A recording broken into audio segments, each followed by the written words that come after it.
Hi, this is a quick tutorial on how to use Google Scholar for your annotated bibliography and literature review. This is an overview of what we've gone through in class, but I wanted to give a quick few tips.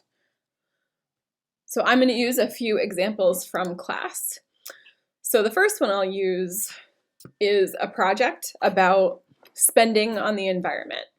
So this is a project that is based on two possible variables in the NES and GSS data sets on people's support for spending on the environment.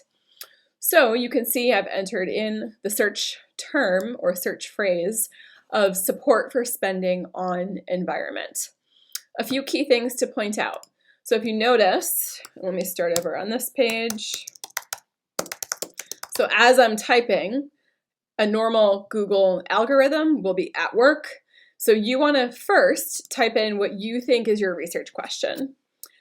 Then, once you have typed this in, you can click up here and Google Scholar will show you some different directions that you could go in based on their algorithm specific to Scholar.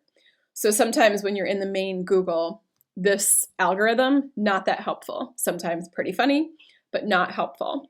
But here you can see that this is actually telling me something.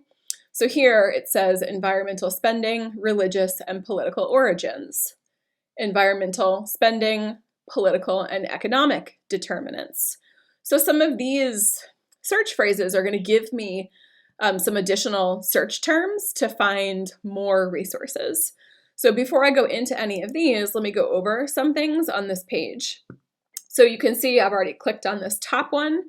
This top source is from 1997, which might seem outdated, really outdated. But if you notice, it's the first one that comes up and it is very relevant. So if I'm interested in why people support environmental spending, regardless of what I think drives that spending, so here I'm just looking at my dependent variable. Why do people support spending on the environment? Maybe I think it's because they're more educated, or maybe I think it's their political affiliation. Maybe I think a lot of different things in terms of what makes someone support more spending and what makes someone less likely to support spending. But this is a good trick just to search for your broader research question or your dependent variable. So here the broader question is, what makes somebody support more or less spending on the environment? What drives people's views on spending on the environment? So the top hit, again, 1997, I'll show you some quick tips. You can use the star to put it in your library. And now it's sitting over here in my library that's tied to my Google ID that I'm logged in. I've actually already saved some of your things from this morning, so I'm going to unclick this. You can grab the citation from here. Chicago is the one I recommend only because it includes the most information, but I really have no preference, so you can pick whichever one you want and stick with it. Then there are a couple of key things to know about where to go from here to build your 8 sources for the annotated bibliography and the 18 or more for the lit review. So I can first, here, if I want to search for this article, I need to find it, right? So I click here, I go get access, and oh, it's a paywall. So I want to go back. Here is where I would go to the Stockton Library. I would take the title of this article, copy and paste. I'd log into the library and I would search for the title using quotation marks to make sure it searches for the whole title. Once I do this, I will get a list of results, and lo and behold, it's the first result and it tells me it's available online. So I will click here. And then I have to keep going where it will tell me view online. Here's where you go to get that. So I would click here and this will bring me to the page. I've already logged in, so it will prompt you to log in under Stockton, but you can see that Stockton is up here. So Stockton subscribes to a database that gives me this article. So I could download the full text right here for free, and now I've got it. So I can do a couple of things. I can start plugging away at my annotated bibliography using this article because it's about exactly what I want to study. So I'm going to start with the title, the abstract, and then I'm going to read the introduction pretty closely to see what they have to say. And then here is the previous research. This is an example of a literature review. So while you are gathering your sources for your annotated bibliography, you will be reading examples of lit reviews. So your lit review can be organized similar to this. You are telling a story with your lit review. And again, you'll see how different authors approach that. But for right now, we're focused on finding additional sources for your annotated bibliography. Well, I can start here. So right off the bat, the previous research, this article identifies one of the big articles from the 1990s about spending. But this is a little bit older, so I'm probably going to want to go back here to Google Scholar, and I'll show you a little trick. So you click on this title, you click on cited by 114. So I'm going to go into the additional sources that cite this article. And what this does is give me all the research from 1997 until today that cite this article that I'm interested in. So now, all of a sudden, I've narrowed my search from 2 million results to 114. And even more importantly, here's the trick. I can search within these articles for additional information. So I can search for religion to see if religion is cited as one of the reasons for why people support environmental spending, and they have cited that 1997 article. So you can see here, this is going to be more or less useful depending on your research paper, but I wanted to make sure you were aware of this option to search within the articles that cite whatever article you are in. So you could do this down here. I'll just pick this one randomly. This is also about support for environmental spending. If I click here on cited by 81, now I can click search within citing articles. And if I'm looking at religion, now I've got something. I've got a little bit here about religion, and right here, this third article, and I can tell this just by looking at the title, The Religious and Political Origins of Evangelical Protestants' Opposition to Environmental Spending. I've got another article for my annotated bibliography because this article now is telling me that this group of people are opposed to environmental spending because of their religious affiliation. So I'm going to go in and grab this article for my annotated bibliography. And this, I'm running into the same thing. So here I would have to go over, copy and paste, go over to the library, go back to the main page,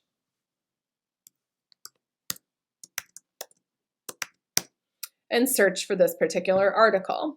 So right here, this article available online, it's telling me to find it here.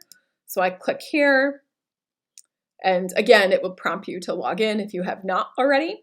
And now I can access the full PDF for free. So I hope this demonstrates how to use the Stockton database in tandem with your Google Scholar search.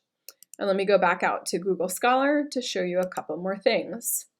So as you're going through this process, you're trying to find the 8 most important articles on your topic. So this particular student was actually interested in religion and political affiliation. So I might go further here. Here's what I would do.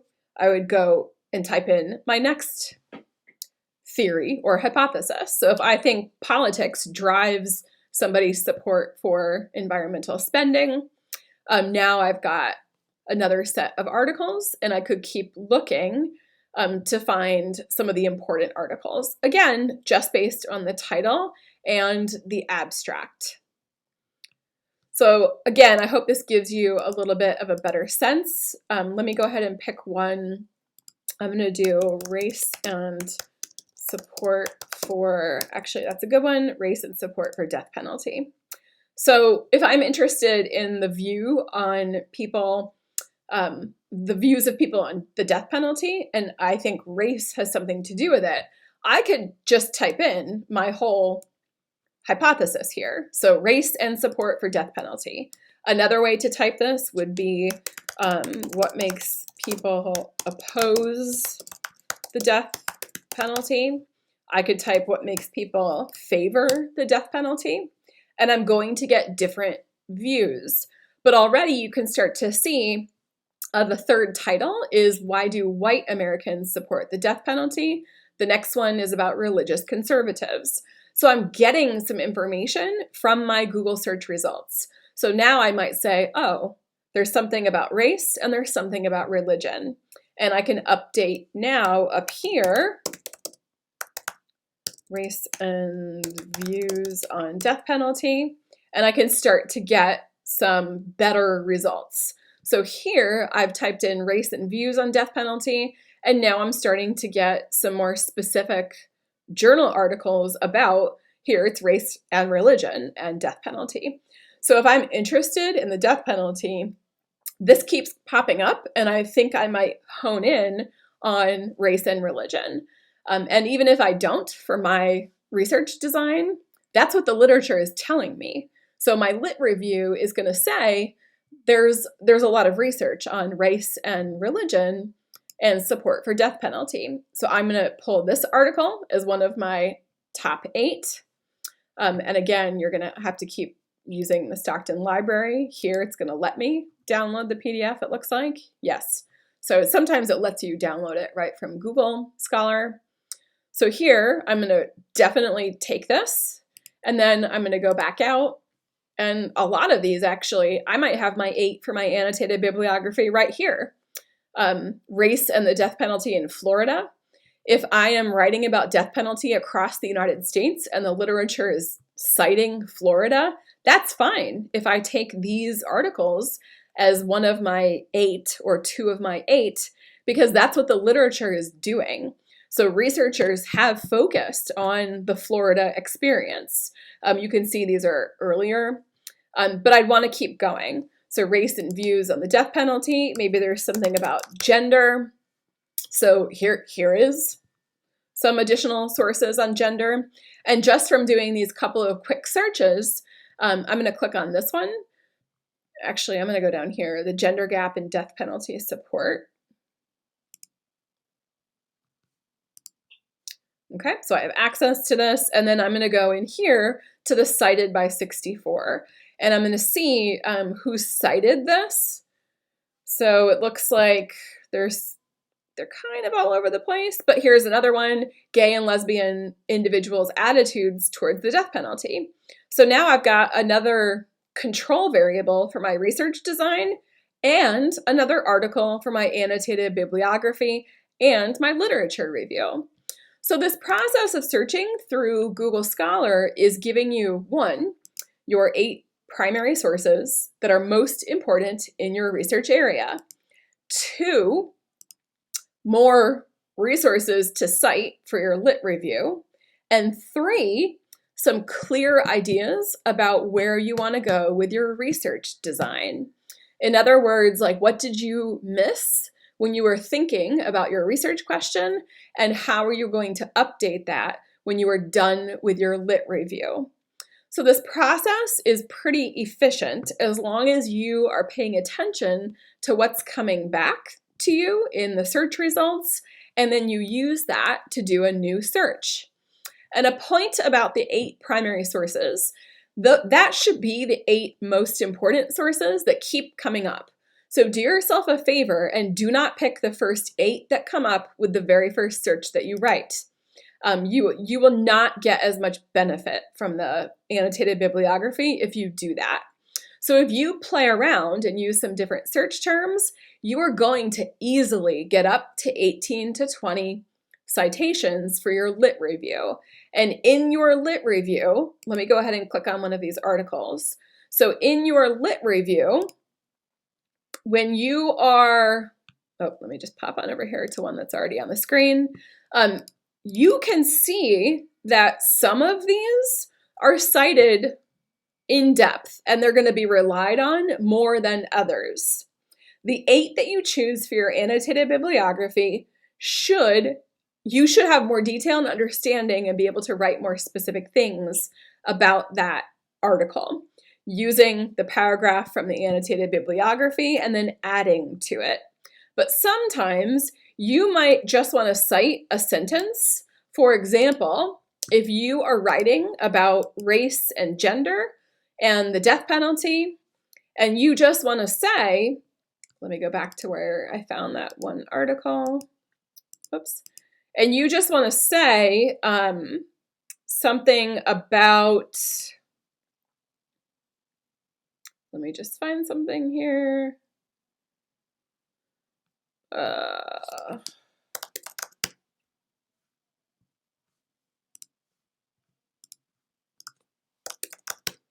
So if I'm looking at gender and I go back to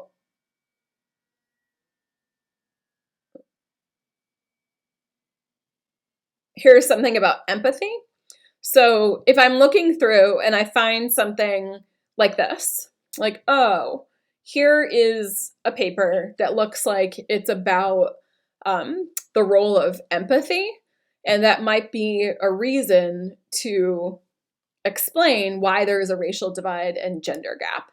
So I might check this out, see what it says. It looks like it's a thesis or dissertation. There have been 675 downloads. It's a master's degree thesis. You can cite this, but I may just want to look through this abstract and go, you know what? Maybe I just want to say something in my lit review using the abstract. So maybe I just want to write in my lit review, like here it would be, Godcharles of 2015 explored the role of empathy in why there is a racial divide and gender gap in support for the death penalty. And you would read the abstract to figure out, it says right here,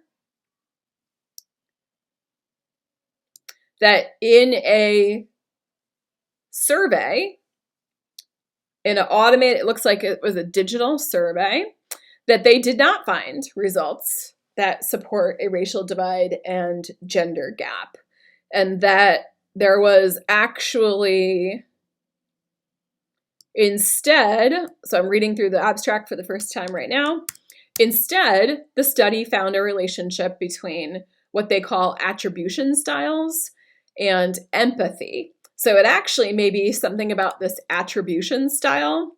And if I don't understand what that is from the abstract, that's okay. You could do a quick Google search. So I might go out here and go, what the heck's an attribution style?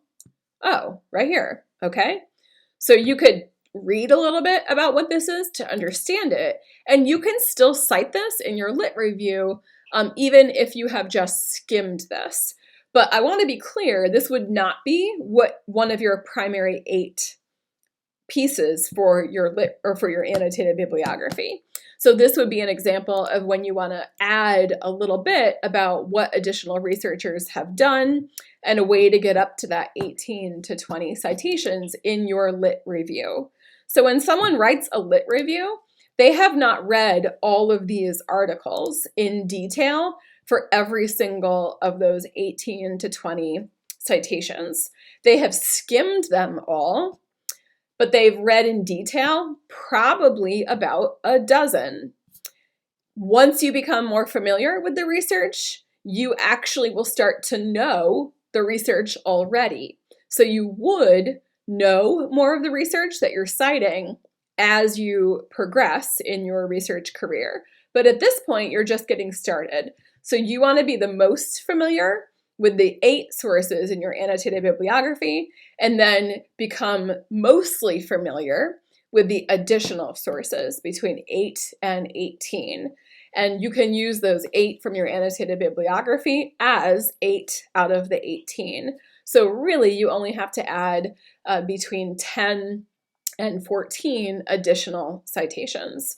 So again, I hope this gives you some ideas about how to use Google Scholar effectively. It's a copy from what we did in class, but hopefully this will help you with some quick tips as you get started. Good luck.